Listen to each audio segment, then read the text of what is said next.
Hi, I'm Father Joseph Mary, and welcome back to A Simple Word, where we reflect on the gospel for the coming Sunday.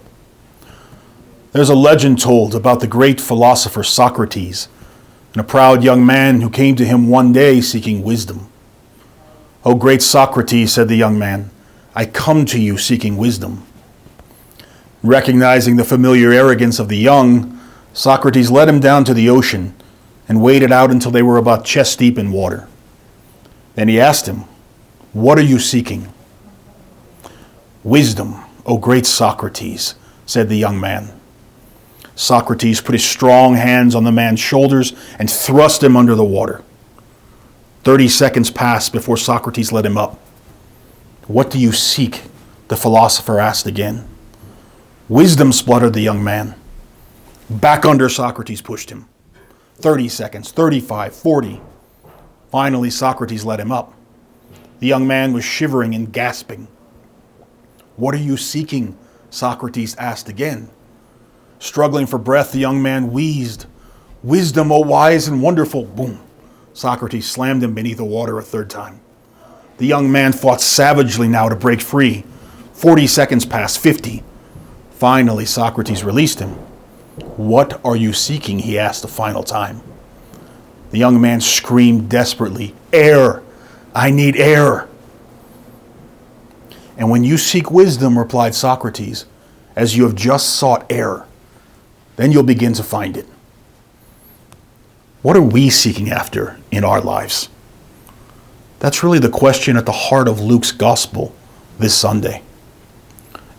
For weeks now, Luke's reminded us that Jesus is headed for Jerusalem towards the final conflict. As the journey nears its end, Jesus and his disciples enter the great city of Jericho. Jericho is about 6 miles from the Jordan River and only 15 miles from Jerusalem. It's a city of immense wealth, fertilized by an abundant spring, adorned with lush rose gardens and world-famous balsam groves that perfume the air for miles around. Because it was hemmed in by a lush forest of magnificent palm trees, men called it the City of Palms. Roman merchants brought its dates and its balsam to worldwide markets. The Jewish historian Josephus once called the city a divine region. And a medieval itinerant wrote that it was most rich in flowers and sweet-smelling shrubs. Because of its wealth, Jericho was considered one of the greatest taxation centers in Palestine. We looked briefly at the historical situation of tax collectors in last week's reflection. But it's important to note there were tax collectors who worked the streets on a daily basis, and then there were the chief tax collectors who presided over them all and transmitted their money to the Roman Empire. Zacchaeus was just such a man of incredible wealth who had reached the pinnacle of his profession. And he was the most hated man in the city. Zacchaeus was a man of short stature, whose name comes from the Hebrew Zacchae, meaning pure or innocent, which is ironic because he's neither pure nor innocent. He was a man whose fortune was built on thievery and coercion. Take careful note of Luke's language. Jesus was intending to pass by, and Zacchaeus was seeking to see Jesus. And Zacchaeus was taking an awful risk. The most hated man in the city was taking to the streets, mingling amid the great crowds of those whom he had cheated and oppressed. How many people would delight at the opportunity to kick or punch the little tax collector, or even risk stabbing him in the busy streets? What drove Zacchaeus from the sanctuary of his home that day? Because despite all his wealth and all his possessions, Zacchaeus was an unhappy man. He was desperately lonely. His profession had made him an outcast. And yet he had heard of this Jesus of Nazareth. He had heard of his reputation for fraternizing and eating with sinners. He may have even heard that among his closest disciples was a reformed tax collector named Matthew. And so Zacchaeus takes the great risk, willing to endure the taunts and the jeers of the crowd because Jesus is passing by. And maybe, just maybe, there's something more to life than what he's been seeking. So the little tax collector climbs the sycamore tree, even as Jesus is passing by. And to his amazement, Jesus stops beneath the tree and calls him by name. You, Zacchaeus, you pure and innocent one, come down quickly, for today I must stay at your house. It's an invitation.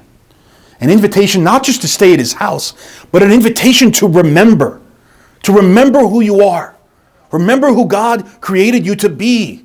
Zacchaeus, pure and innocent.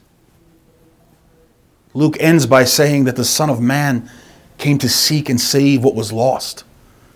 But the Greek word for lost doesn't mean to be condemned, but to be in the wrong place.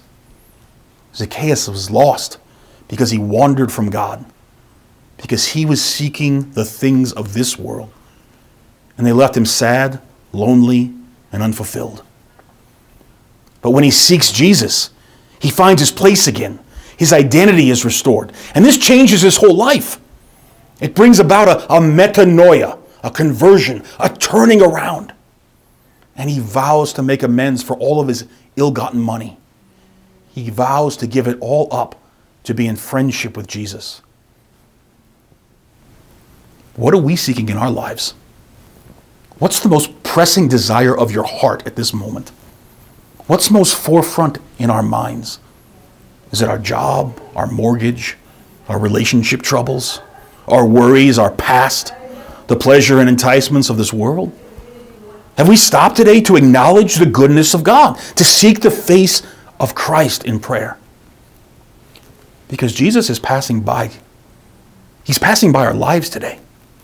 But do we see him? Are we seeking him? Are we looking for him? Because he's passing by, and if we're not seeking him, we're going to miss him. If you find yourself unhappy or unfulfilled today, if you're lonely or stressed or sad or feeling hopeless, maybe it's a sign that your heart is bent toward the things of this world. But Jesus is coming. He's passing by. He's calling you by name. Why is it so hard for us to find him? Were he alive today, Socrates might tell us, when you seek the face of Christ with the same vigor and resolve that you seek after the things of this world, then you'll discover the love of God. I'm Father Joseph Mary, and thanks for listening to A Simple Word. If you like, be sure to share, subscribe, and we'll see you next week.